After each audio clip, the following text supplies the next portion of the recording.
Hey everybody, today I wanted to show you my first attempt at creating an analog hand for RFID implant experiments.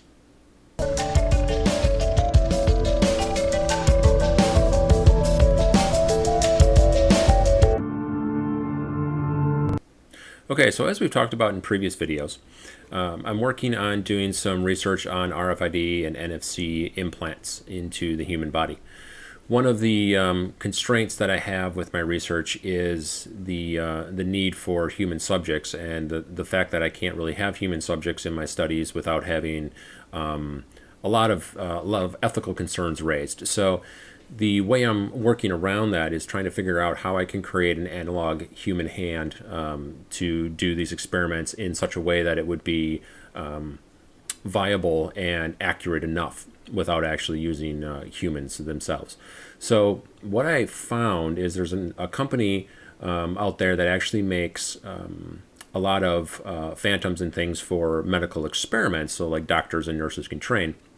One thing that they make is a medical gel, which is a medical synthetic gel that emulates human tissue. So lots of different tissue in the human body, from fat to muscle. So they make different levels of this gel. And the nice thing about the gel is it's reusable, so I'm not stuck, in one form if I kind of mess it up, which we'll see in a minute. I did, and I can reuse it and melt it back down, which is kind of nice. So what I ended up doing was testing out a lot of the different types of gel, figuring out what I needed. If you're curious, I ended up using what's known as a number 2 gel in their particular line. It goes from 0 to 5, 0 being like fat, 5 being muscle. And I'll put a link to the gel that I'm actually using in the description of the video, so you can go check it out. But it seems to be working very well as far as the feel of it. It feels like a human hand, feels like the correct stiffness and elasticity of what you would consider, what you would think of as a hand. So it's working well from that perspective. So let's take a quick look at it, and I'll show you kind of. I ended up casting my girlfriend's hand to make this, and if you're familiar with casting, it's not overly difficult or different from any other type of casting. What you do is you need an object to cast first, so you have the master image, if you will, which was her hand. And then there's a company out there called Smooth On. Again, I'll put a link to the description of this product in the video as well. So Smooth On makes a product called Body Double. And the nice thing about the Body Double silicone is it's meant for replicating body parts.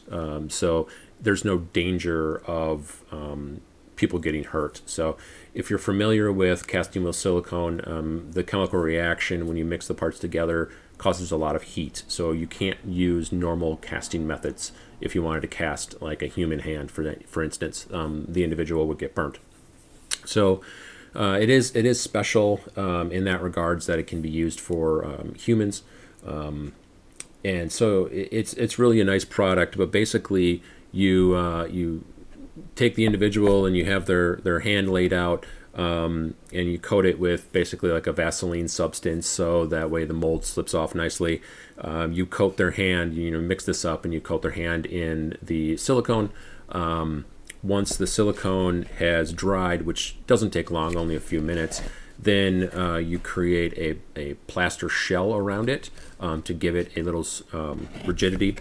Because the silicone is what you'd expect. It's silicone, so it's floppy, it's rubbery.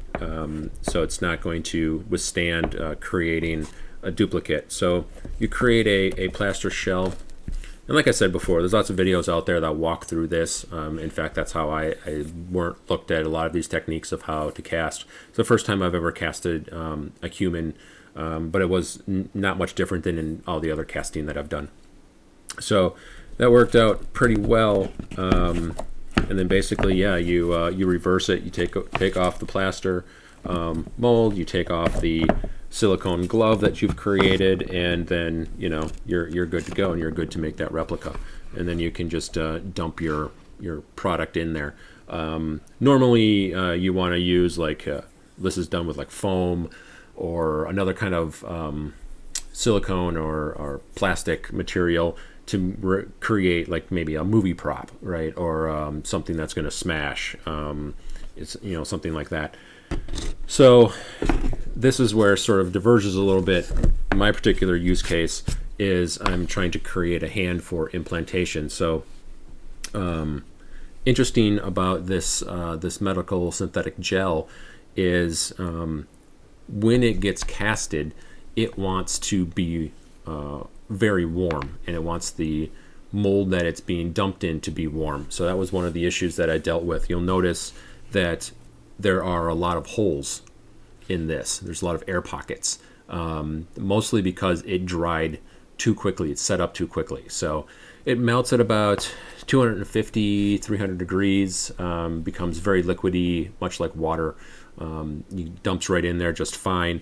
But on a cold mold, it's unfortunately set up way too quickly, and with it drying so fast, it didn't have time to release all the air pockets. So that was unfortunate. And where I sort of messed up with this, that was sort of just learning experience. But what I messed up with this is then I decided, okay, well, I'm going to heat up the hand. So plaster melts. Plaster melts at a couple hundred degrees. So what I ended up doing is I've got a plaster hand here, or my silicone hand in the plaster shell. I put it into a bucket of sand and heated up the sand to try to give even dispersion of heat to try to warm it slightly. And I was measuring the heat around the entire hand. It was about 150-ish degrees, and I thought that was pretty decent. But what I didn't take into account is the bottom of the hand was much warmer, since that's where the heat source was. Of course, I wasn't measuring down there because that's where the heat was. And by the time I started to pour the gel into the hand, it basically just all leaked right out the bottom. So now I'm doomed to start over, because unfortunately this is burnt and no longer really usable. So yeah, that's my lesson learned. But I think this is an appropriate method. Like I said, it feels a lot like a human hand. The bones really help out, adding some stiffness to it. Articulates a little bit, and I think that's going to work out well. Luckily, I do have access to like an ultrasound machine that I can experiment with after I get this squared away and actually looking correct and feeling correct. I'm going to do some implants and actually go and have it ultrasound, look at it and see how it actually looks, compared to real human flesh. And hopefully it works out well enough. So the other part I wanted to look at real quick is implants. So let me move the hand out of the way, and I don't know how well we can see that. Let's get this out of here.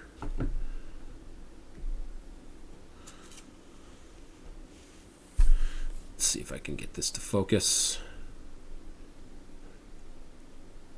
What I ended up doing is injecting an RFID chip into one of the sample pieces that I got. And it seems to work pretty well as far as injecting the needle or using the needle to put the chip into the gel. Felt pretty realistic. Now that I've done a couple implants, I can say that it feels pretty good as far as what you would expect. So I think it's going to be a really good analog. I haven't had an opportunity to read any of these yet, because the chips that I have, what were donated to me, were actually for animal implantation, which works at a different frequency than normal NFC or RFID. So I do not have a reader that will read these chips.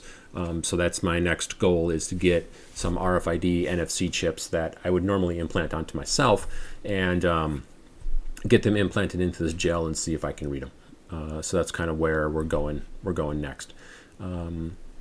So yeah, hopefully you found that interesting. I'm going to try to do this again. My next goal, I guess I should say, my next goal is to actually create some kind of a metal mold that I can heat up correctly this time instead of starting it on fire.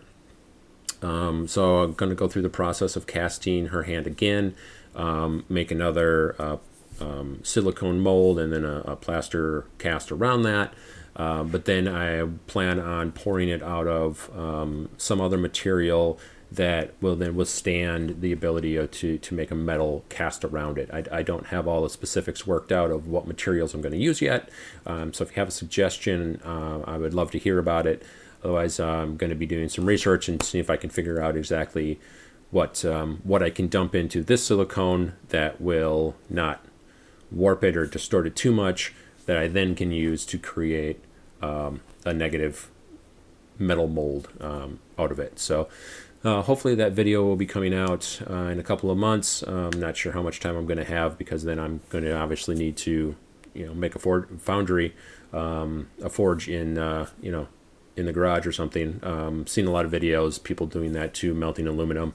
Not overly difficult, so I'm not too concerned about doing that. But if there's a lot of videos out there already, but I'll certainly make a video of it and post that here too. So if you have any comments, or if you know of a good way to cast human hands, I would love to hear about it. Or if you have another suggestion as far as analog go, love to hear about that as well.